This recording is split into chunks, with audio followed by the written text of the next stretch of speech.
तबाही हुई जब मईशत की, तो फिर इसहाक डार साहब को लाया गया ताकि बाकी कसर भी निकल जाए, और इसहाक डार साहब ने रही सही कसर भी निकाल दी। इमरान खान साहब के दौरे हुकूमत में जो महंगाई की शरह थी वो मार्च में 12% तक थी, फरवरी और मार्च 2022 में 12% तक थी, लेकिन जब इमरान खान साहब की हुकूमत गिरी उस वक्त 13% तक लगभग महंगाई हो गई थी पाकिस्तान में। पीडीएम की हुकूमत जो महंगाई को कम करने आई थी, और उन्होंने महंगाई मार्च भी किया था, जब वो आए तो उन्होंने महंगाई को पहुंचा दिया लगभग 40% तक। पाकिस्तान की तारीख में 40% तक महंगाई को पहुंचाने का सहरा पीडीएम की शहबाज शरीफ और पीपल्स पार्टी और फजल रहमान और बाकी जमातें जो है सारी मिलकर उन्होंने जो हुकूमत बनाई उसके सर जाता है सहरा कि उन्होंने 40% तक महंगाई को पहुंचाया। आज भी पाकिस्तान में महंगाई 29 से 30% तक है, लेकिन इमरान खान की 13% सबको चुभती थी, और आज की 30% और शहबाज शरीफ की 40% किसी को नहीं चुभती। पाकिस्तान के ज़र मुबादला के ज़खायर की तरफ आ जाएं। ये वो है जी, पाकिस्तान के पास एक्चुअली कितना पैसा मौजूद है जिसको पाकिस्तान खर्च कर सकता है। तो इमरान खान साहब की जब हुकूमत ख़त्म हुई तो उस वक्त पाकिस्तान के पास जो ज़र मुबादला के मजमूई ज़खायर मौजूद थे वो 16.4 अरब डॉलर थे, यानी 16.5 अरब डॉलर के ज़खायर पाकिस्तान के पास मौजूद थे।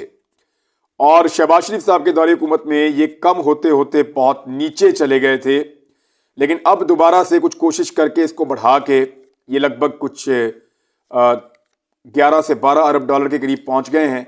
लेकिन शहबाज शरीफ साहब ने बहुत तेज़ी से पाकिस्तान के ज़र मुबादला के ज़खायर को कम किया था, क्योंकि वो कोई भी टारगेट अचीव करने में बुरी तरह नाकाम थे। बिजली की कीमत पे आ जाएं आप, तो जो महंगाई बिजली की वजह से हुई वो मैं आपके सामने रख देता हूं। इमरान खान साहब के दौरे हुकूमत जब ख़त्म हो रहा था तो उस वक्त जो बिजली की कीमत थी, ये मैं आपको बता रहा हूँ सारे टैक्सेस वगैरह सारी चीज़ें इंक्लूड करने के बाद, वो 1 यूनिट पड़ता था। जो कम बिजली इस्तेमाल करने वाले लोग हैं उन्हें 9.50 रुपए यानी 9.5 रुपए का 1 यूनिट पड़ता था, और जो लोग ज़्यादा बिजली इस्तेमाल करते थे वो मैक्सिमम 15 रुपए 16 रुपए तक का उनका यूनिट चला जाता था। आज सूरत हाल बहुत मुख्तलिफ है। आज जो कम बिजली इस्तेमाल करने वाले हैं वो भी 16.5 रुपए का यूनिट इस्तेमाल कर रहे हैं, और जो उससे ज़्यादा थोड़ी सी बिजली इस्तेमाल करते हैं, जो नॉर्मली ज़्यादातर लोग 100 यूनिट से ऊपर जाते हैं, वो बतदरीज बढ़ते बढ़ते 35 रुपए 40 रुपए तक भी यूनिट पहुंच जाता है। जो बिजली सनतों में इस्तेमाल होती है उसकी कीमत भी बहुत ज़्यादा बढ़ गई है। गैस की कीमत बहुत ज़्यादा बढ़ गई है। चीनी की पहले मैं आपको बता देता हूँ, क्योंकि इमरान खान साहब पे चीनी चोर इल्ज़ाम लगाते थे, वो जहांगीर तरीन की वजह से लगाते थे। जहांगीर तरीन आज पार्टनर हैं पीएमएलएन के, और वो कोलिशन में इलेक्शन लड़ रहे हैं। जहांगीर तरीन के और पीएमएलएन के जो बैनर और पोस्टर हैं वो एक ही प्रेस से छप कर आते हैं। एक तरफ तरीन साहब की, एक तरफ नवाज शरीफ साहब की फोटो लगी होती है। तो चीनी चोर का जो नारा लगाते थे वो अभी साथ इकट्ठे हैं। इमरान खान के दौर में 80 रुपए किलो चीनी हुई तो बताया गया बहुत महंगी है। शहबाज शरीफ के दौर में ये चीनी की कीमत 180 रुपए तक पहुंच गई तो किसी ने नहीं बताया कि ये महंगी है, और आज इसी चीनी की कीमत 155 रुपए फी किलो है। आटे की कीमत इमरान खान साहब के दौर में जब आटा बहुत महंगा हुआ करता था तो 55 रुपए किलो था, जिसको वो छोड़कर गए थे अप्रैल 2022 में। आज आटे की कीमत 140 रुपए फी किलो है। घी की कीमत जो है वो भी इसी तरह जो है वो दुगनी से ज्यादा बढ़ गई है। चिकन यानी जो मुर्गी आप खाते हैं, जिंदा चिकन का मैं आपको बता देता हूं, ये 232 रुपए का हुआ करता था इमरान खान साहब के दौरे हुकूमत में जब वो छोड़कर गए थे, और आज जो है ये तकरीबन 450 रुपए का है, यानी लगभग दुगनी कीमत हो गई है मुर्गी खाने वालों के लिए भी गोश्त की। अंडे, तो अंडों की कीमत जो है वो इमरान खान साहब के दौरे हुकूमत में 130 से 140 150 तक गई है फी दर्जन अंडे, और इस वक्त जो पाकिस्तान में अंडों की कीमत है वो 400 रुपए से ऊपर है। 410, 405, 398, लेकिन 400 की अगर आप एवरेज लगाएं तो अंडों की कीमत भी कई गुना बढ़ गई है इमरान खान साहब की हुकूमत जाने के बाद। चावल की कीमत आप देख लें, चावल जो है वो सन 2022 में 180 रुपए से 200 रुपए किलो तक मिल रहे थे मुख्तलिफ क्वालिटीज के। आज जो है वही चावल बासमती वाले जो हैं वो 375 रुपए फी किलो मिल रहे हैं, यानी लगभग दुगनी कीमत चावलों की भी पाकिस्तान में हो चुकी है। बेरोजगारी की शरह में इजाफा हुआ पीडीएम की हुकूमत आने के बाद, और ये ठीक ठाक इजाफा हुआ है। परसेंटेज में आप देखें लगभग 30% 40% के करीब बेरोजगारी में इजाफा हुआ पीडीएम की हुकूमत आने के बाद।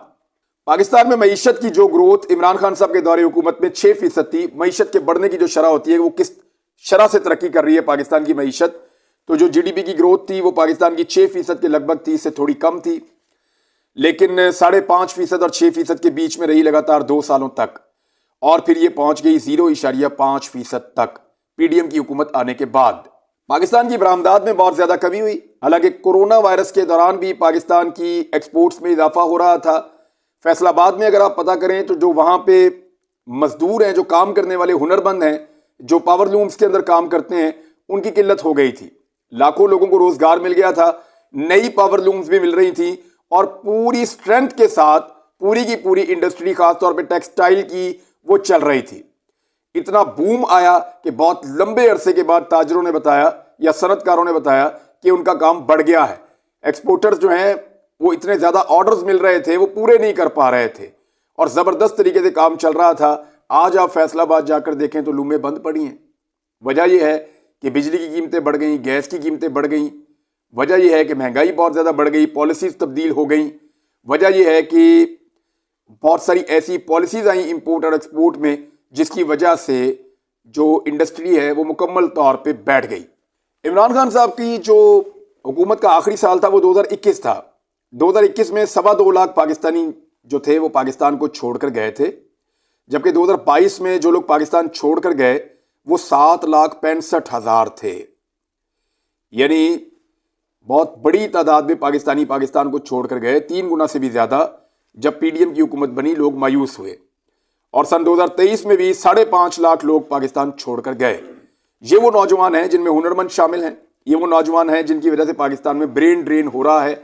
इनको पाकिस्तान में काम करना चाहिए, लेकिन बड़ी तादाद में पाकिस्तान से बाहर ये गए हैं। और ये सन 2022 और 2023 में इसलिए ज्यादा तादाद एकदम बढ़ गई कि नौजवानों में मायूसी फैली है। इमरान खान साहब ने वो कौन से इकदाम किए जिनकी वजह से वो मईशत को आगे बढ़ा पाए? उन्होंने वो कौन से इकदाम किए जिसकी वजह से आज भी लोगों को लगता है कि इमरान खान जब आएगा दोबारा तो वो मईशत को चला पाएगा? नवाज शरीफ और इमरान खान के मईशत चलाने के स्टाइल में क्या फर्क है, इसके ऊपर हम एक और वीलॉग करेंगे। लेकिन अभी मैंने सिर्फ आपके सामने वो फैक्ट्स रखे हैं कि ये जो बेवकूफ बना रहे हैं कि इमरान खान मईशत को डबो रहे थे, इसलिए इंटरफेयर करना पड़ा, और बाद में जनाब पीडीएम ने हुकूमत बनाई और पीडीएम ने मईशत को संभाला दिया। ये जो चूरन है ये बिकने वाला नहीं है। तमाम माशी अदादोशुमार, चाहे वो महंगाई के हों, बिजली की कीमत हो, गैस की कीमत हो, पेट्रोल की कीमत हो, डॉलर की कीमत हो, पॉलिसियों का तसलसल हो, पाकिस्तान में तरक्की की शरह हो, पाकिस्तान में बेरोजगारी हो, पाकिस्तान के अंदर ब्रेन ड्रेन हो, नौजवान पाकिस्तान को छोड़कर जा रहे हों, या बाकी सारे माशी इंडिकेटर्स हों या आलमी रिपोर्ट्स हों, वो सब की सब कह रही हैं कि उस वक्त मामलात बेहतर थे और उसके बाद मामलात एकदम डाउन गए हैं। तो पीडीएम कसूरवार है पाकिस्तान की मईशत को गोते लगवाने में।